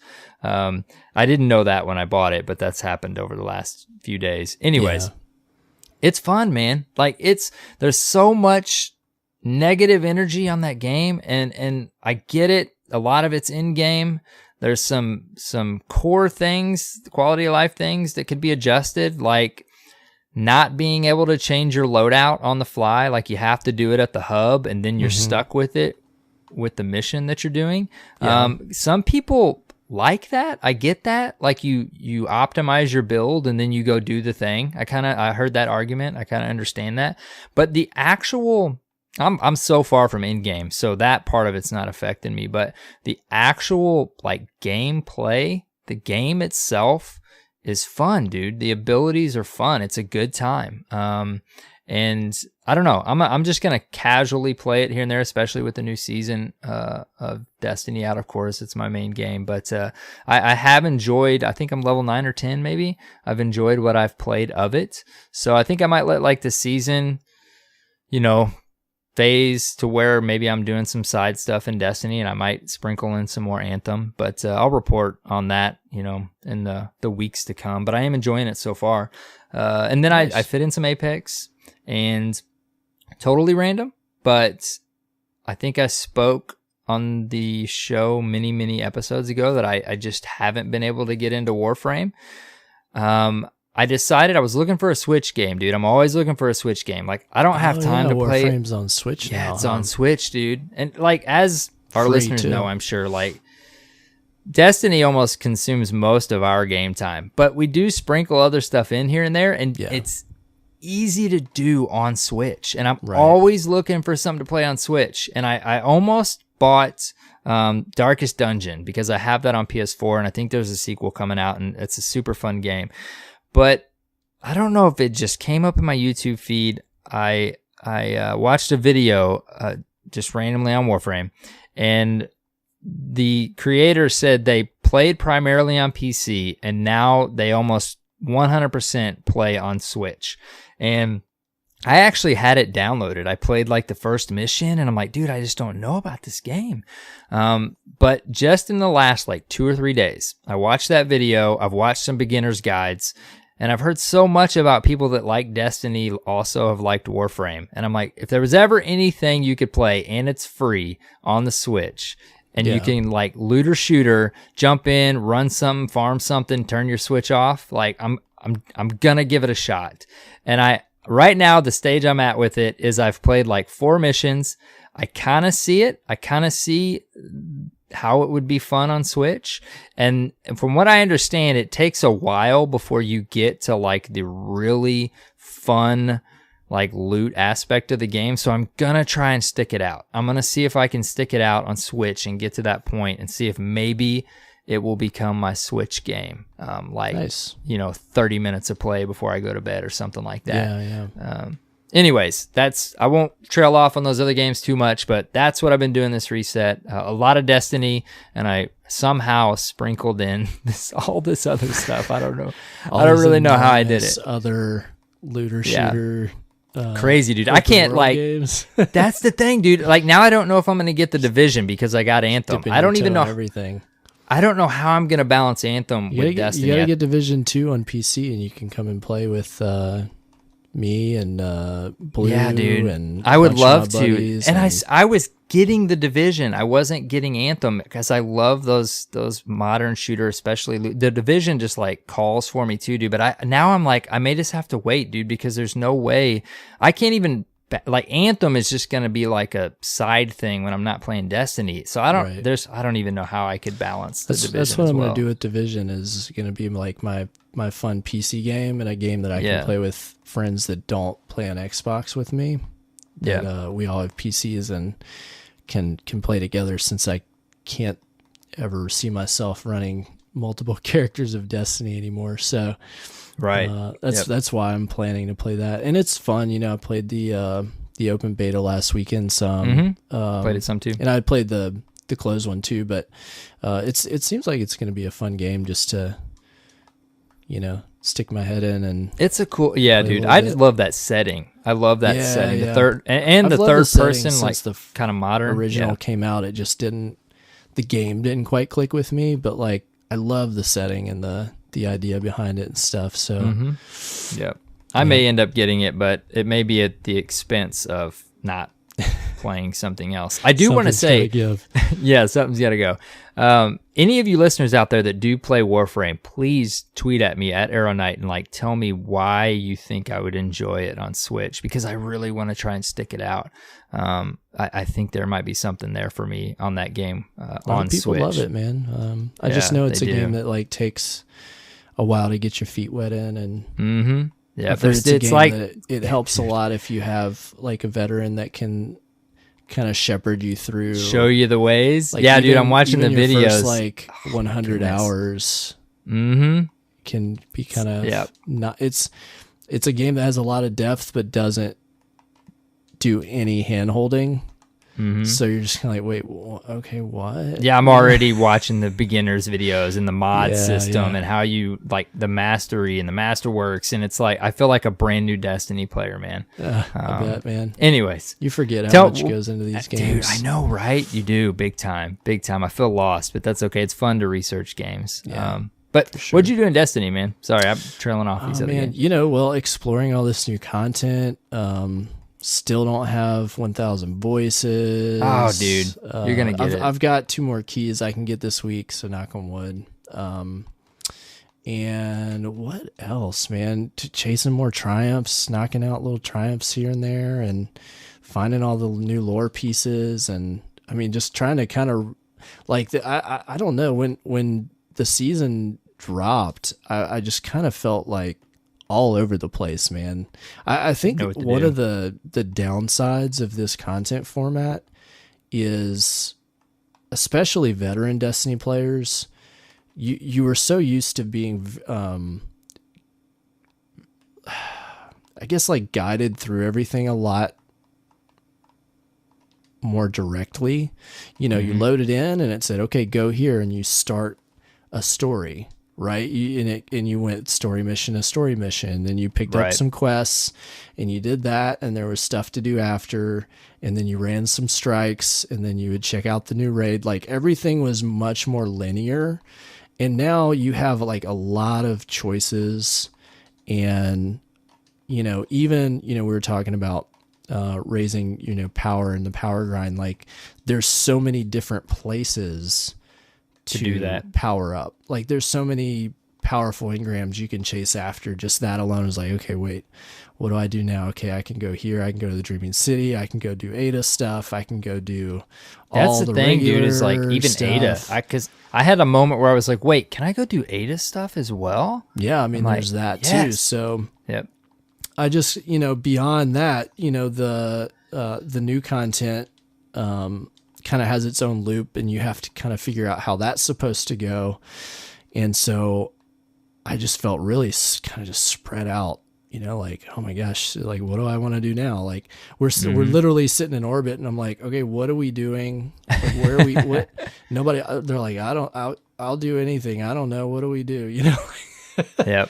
Like, we're just trying to do something, but there's so much to do, and that's not a bad problem. It's just a lot of different little things you can kind of chase after. So you kind of just have to pick your poison and figure out, all right, do I want to grind power tonight, or do I want to go run Gambit Prime and do new stuff, or I don't know. That's the thing, yeah, too, which we already talked about. We both fit in the new stuff, so. Mm-hmm. Yep. So, just really just kind of dipping my toe into everything. And, we did the typical, like the new loop with Gambit Prime to following up to the Reckoning, going back and forth. And I got like a set of Sentry gear. Somehow I ended up as a Sentry. I thought I wanted to be a Reaper, but when I played on Tuesday, when the content dropped, I had a few friends on, and one of them wanted to be Collector, one wanted to be Reaper. And I was like, okay, I'll just fill in the gap, and I'll be the Sentry, because we had every other role filled. And I was like, yeah, I can do that. So I ended up playing that a lot this week, and it was pretty fun. You basically are guarding the bank, because those blockers can siphon your moats out, and it's very important that you take them out quickly. It's not just about keeping the bank open now. It's like they'll drain your bank very fast. So basically I would set up a loadout to do that, to keep the blockers at bay. And then in between that, I had a scout, and I'd be looking down the lanes, laying down fire on ads. So the Reaper and the Collector, would have a little help in taking out ads to pick up moats. And then you're doing a lot of counter invasion activity, because I'd be the free person when an invader come in. So I'm focusing a lot of time on, all right, let me find the invader, take him out. And that was a lot of fun. So I kind of liked being the Sentry, because I felt a little bit more like kind of the Johnny on the spot guy. Like, all right, what needs to happen right now? I'll do that. And let me protect my team, and let me quarterback a little bit. And I usually, kind of fill that role anyways. So it worked out. Like, it was fun. So I ended up getting like a full set of the basic, like the first level of gear for the week, moats or whatever that you can run in Tier 1 Reckoning. And, you get a couple perks off of that. So that was fun to wear that and, see how that played out and stuff. So it's been a lot of fun, like just kind of, dipping my toe into all that. And my buds are having fun playing with it, and ran a last wish to get some upgrades, some powerful loot, and try to get more of us try to get the Ribbonsbane title. We're still chasing after it, but I'm just gonna keep banging our head against it, I guess. Yeah, very cool though. Yeah, so, I mean that's part of it, right? Yeah, so pretty much that, and then I've kind of been like every night, like winding down, playing Metro Exodus. Like this has been kind of like I'm done with Destiny, but I want to kind of do something myself, so I'll play like an hour of that. And it's been good. Like the first part of the game I wasn't super sold on, but after I got through some of the first sections, like maybe the first like quarter of the game, it opened up like some different areas that I liked more than the first initial area, and it's felt a little bit more like Metro. And I've liked it, but it's definitely for a certain type of player. Not everybody's going to like that game. But it's been cool. I've been playing that.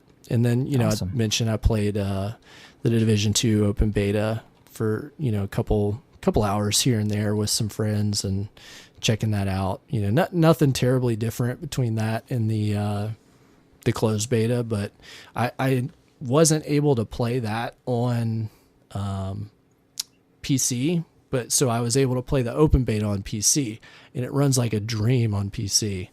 So I liked that a lot. Very nice, yeah. Yeah.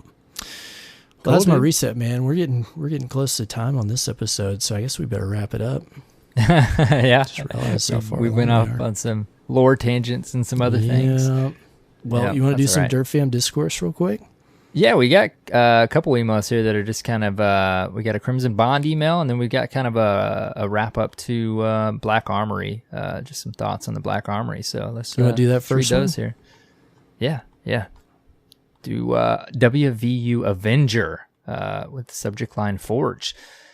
Avenger here. As Season of the Forge and Black Armory are finishing up, I wanted to express how satisfying this season was for me. I got some really great loot from the Forges and had a lot of fun with all the quests and the Forges themselves. Berguzia is definitely my favorite to run. The exotics are really unique and fun to use, especially Jotun. The Crucible hate mail is hilarious. Additionally, I was able to grind out each of the pinnacle weapons, starting with Loaded Question early in the season and finishing the season with Mountaintop and Breakneck. Finished those quests within 1 hour of each other in the final week of the season. Got Malfeasance during that Breakneck grind as well. I'm really excited to see what new toys are introduced with Joker's Wild. The fam was with me through every step of these quests, and I'm looking forward to conquering the next season with them again. Thanks again for building this great community. WVU Avenger, #Titan Masterclass, #DerpFam. Thank you, Avenger, dude. We haven't heard from you in a little while, at least on the discourse. Man, I feel like it's been ages since I've seen that name, but I'm glad to hear been from around him. Forever. Yeah. Yep. Old school Derp See him fan. on Twitter and in the Discord, but great to get some discourse from him, and I love the kind of the wrap up to the Black Armory. Yeah. There you go. It was a fun season. I think it was a good time. Next up, we got an email from Billy, and this was in response to our contest we had asking, who is your Crimson Bond?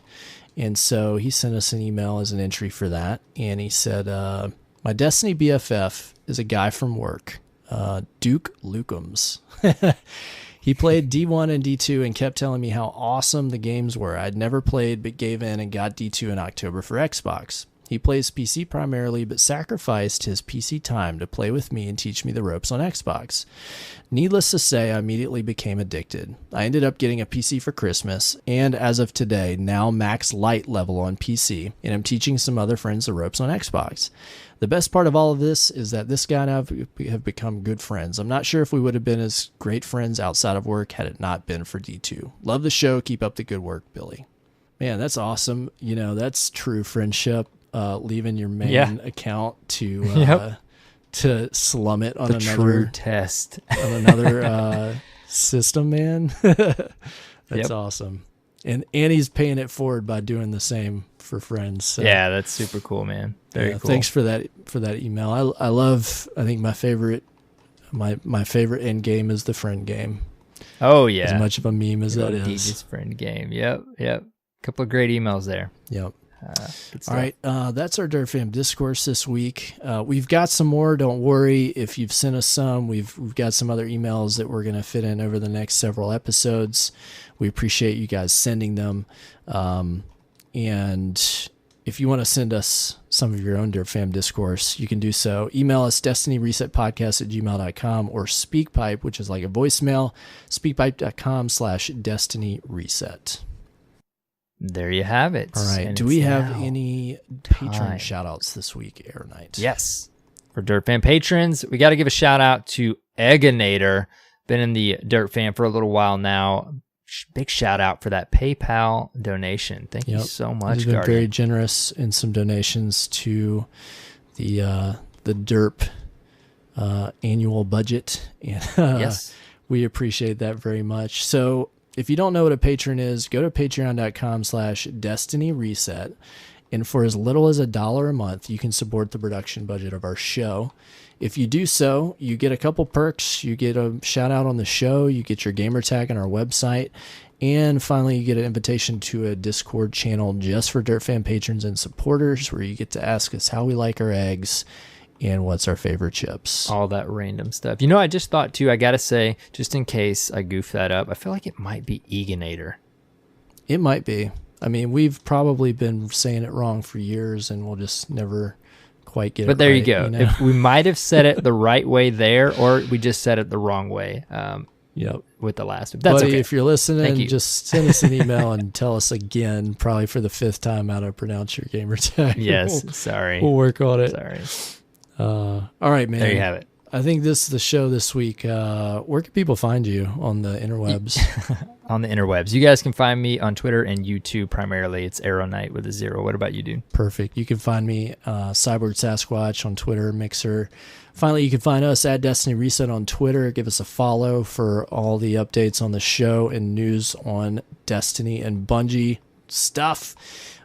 Also, go to the web, www.destinyresetpodcast.com. That's got links for practically everything Destiny Reset, including where to subscribe to us on your favorite podcast app of choice. If you're listening on Apple Podcasts, thanks for the reviews.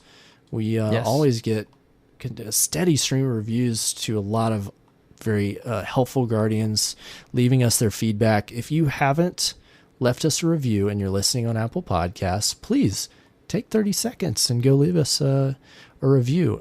All your feedback is helpful, and I'll tell you what, it also helps us get seen and heard by more Destiny fans just like you. Yes, it does. We've been getting quite a few recently. Even when we don't have a gamer tag shout out, you guys that are leaving them but not the written star reviews. Rating, and that's awesome too. We appreciate it. All right, man. Yeah, dude. All right. It's late, but I think, and the time is changing, but I think I'm still going to play some Destiny. Absolutely. The weekend's It's an hour later than it actually is right now. Don't forget to set those clocks forward if you're in the US of A. And for some strange reason, we still have daylight savings time. Yes. You might already be late for work because we just told you way after it should have happened. Sorry to be the one to break it to you. Until next reset, have fun playing Destiny 2 and take care, Guardians.